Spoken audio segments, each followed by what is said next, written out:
ఎందుకు ఉత్తరం రాయవలసి వచ్చింది? ఉత్తరం రాసిన తర్వాత ఆమె కేసీఆర్ చుట్టూ దయ్యాలు ఉన్నాయని అన్నారు. ఆమెకు కనపడ్డ దయ్యాలు ఎవరు? అది ఆ దయ్యాల పేర్లు ఆమె చెప్పలేకపోతుంది. భయపడ్డదో ఏమో. ఇవాళ నేనేమంటున్నా అంటే, ఒక మీ మాజీ ముఖ్యమంత్రి, ఒక బీఆర్ఎస్ పార్టీ జాతీయ అధ్యక్షుని కూతురు కేసీఆర్ చుట్టూ దయ్యాలకు భయపడ్డప్పుడు మీరు ఆమెను ఓదార్చాలనా లేదా? కనపడ్డ దయ్యాలు ఎవరు? ఇవాళ రఘునందన్ రావు చెప్పినా నేను చెప్పినా ఇదేమో సైద్ధాంతిక పరమైనటువంటి అంశం కాదు, పాలసీ మ్యాటర్ కాదు. ఈ విషయంలో రఘునందన్ రావుకు దోషింది ఏంటంటే, 4 రోజులు అయింది ఇప్పటికి తండ్రి పిలిచి మాట్లాడుకోలేదు, ఈమె కూడా తండ్రిని కలవలేదు. దీన్ని చూస్తుంటే ఈమె సొంతంగా రాజకీయ పార్టీ పెట్టి ఓ దుకాణం నడుపుకునేటట్టుంది అని ఆయన వ్యక్తిగత భావాన్ని తెలిపాడు.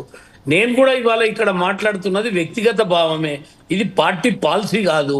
పార్టీని ఈమె మీద చర్చ చేసి ఒక నిర్ణయం తీసుకున్న అంశం కాదు ఇది. అట్లా నిర్ణయం చేయాల్సినటువంటి అంశం కూడా కాదు ఇది. ఇది నేను మొదలే చెప్పిన, ఇది ఒక పనికి వాళ్ళ విషయం ఇది. ఎందుకంటే ఆస్తుల తగాదా ఇది, రాజకీయ ప్రాబల్యం తగాదా ఇది, అన్నా చెల్లెళ్ళ తగాదా ఇది. ఇప్పుడు తండ్రి మాట్లాడలేకుండా చేసిందంటే ఏదో దయ్యము ఆయన గొంతు పట్టి నొక్కి పెట్టినరు. ఇలా మొదలు మీరు కేసీఆర్ని కాపాడుర్రి, ఆయన చుట్టూన్న దయాల నుంచి ఆయనని కాపాడుర్రి. ఈ కవితని తండ్రిని కలిసేటట్టు ఆ దయ్యాల నుంచి కాపాడుర్రి. ఇంతకుముందు దత్తాత్రేయ గారు ఒక మాట అన్నారు, ఈటల రాజేందర్ గారిని పార్టీ పెట్టినుంటే బాగుండు, ఆయన భయపడి సరే పార్టీ పెట్టనీక భయపడ్డాడు అన్న అంటున్నావు, మేమందరం ఒప్పుకుంటాం. పోనీ ఆయనని భయపెట్టింది ఎవరు? ఆ భూతం ఎవరు? ఆ రాక్షసి ఎవరు? భయపెట్టిన రాక్షసి. ఆయనని పార్టీ పెట్టాలని నువ్వు కోరుకుంటున్నావు బీఆర్ఎస్ నుండి, సంతోషం.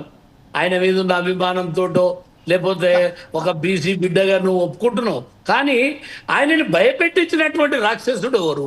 ఆచార్య గారు ఇంకొక విషయం, దాంట్లో అదొక విషయం కూడా చెప్పారు. మరి ఆచార్య గారు కూడా అధ్యక్షులు కాకుండా కొంతమంది అడ్డుకుంటున్నారని చెప్పారు. ఆ విషయంలో కూడా మీరు చెప్పాల్సిందే. గతంలోనే ఆయన అన్నాడు, బీసీ ముఖ్యమంత్రిగా మేము ప్రకటించినాం, ప్రజలు మాకు ఓట్లేయలేదు. అప్పటిదాకా ఉన్నటువంటిది ఎన్నికల ముందు 6 నెలల ముందు మేము మా 3 సంవత్సరాలు దాటిన తర్వాత మా ప్రతి పార్టీ ప్రెసిడెంట్కి మారుస్తాం. ఇప్పుడు నడ్డా గారిని కూడా మారుస్తారు, నిన్న మొన్ననే మార్చుతుండ్రి. అదేదో ఒక ఇష్యూను కారణంగా ఆగింది, ఇది కూడా ఆగింది. నేనేమంటున్నా అంటే, ఒక పార్టీ పదవో ఇదో అదో కాదు. మేము ఇలా దేశమంతా ప్రజలు కోరుకున్నారు, కాంగ్రెస్ పార్టీ కోరుకున్నది, బీసీ సంఘాలు కోరుకున్నారు కులగణన జనగణన జరగాలని. దాన్ని బీజేపీ నరేంద్ర మోడీ గారు దాన్ని సమ్మతించిండు. మేము ఎందుకంటే ఈ రాష్ట్రంలో బీసీ కులగణన జరిగింది, 42% మేము రాజకీయాలలో బీసీలకు న్యాయం చేస్తామని అన్నారు. నేనేమంటున్నంటే, ఇవాళ దేశానికి ఆదర్శం అయింది కదా మీరు. రేపు 42% మీరు ఇక్కడ బీసీలకు రిజర్వేషన్ ఇచ్చి, పార్టీల పరంగా కాదు రాజ్యాంగ పరంగా మీరు రిజర్వేషన్లు ఇచ్చి బీసీలకు రిజర్వేషన్ ఇచ్చినటువంటి ఒక హిస్టరీని మీరు నెలకొల్పండి. 42% ఇచ్చి అప్పుడు మీ గౌరవం ఇంకా పెరుగుతుంది. దాన్ని మేము కాదంటలేము. ఇంతకుముందు దత్తాత్రేయ గారు అన్నారు, ఇన్ని కార్పొరేషన్లు ఒక కులానికి ఇచ్చిరని. దానికి మీరు జవాబు చెప్పాలి. మేము కేంద్రములా 70-80 మంది మంత్రులు ఉంటే 27 మంది మంత్రులని బీసీలను చేసినాం. ఎప్పుడు కూడా 27 సంఖ్య బీసీలో మంత్రులు ఉండకపోయేది. ఈసారి 27 మంది సంఖ్య బీసీలను ఇచ్చినాం. కేంద్ర ప్రభుత్వం ప్రజల ఆకాంక్షను ఒప్పుకొని కులగణన జనగణన ఒప్పుకున్నాం. మేము మా అధికారంలోకి వచ్చినట్టు మేము ముఖ్యమంత్రి చేద్దాం.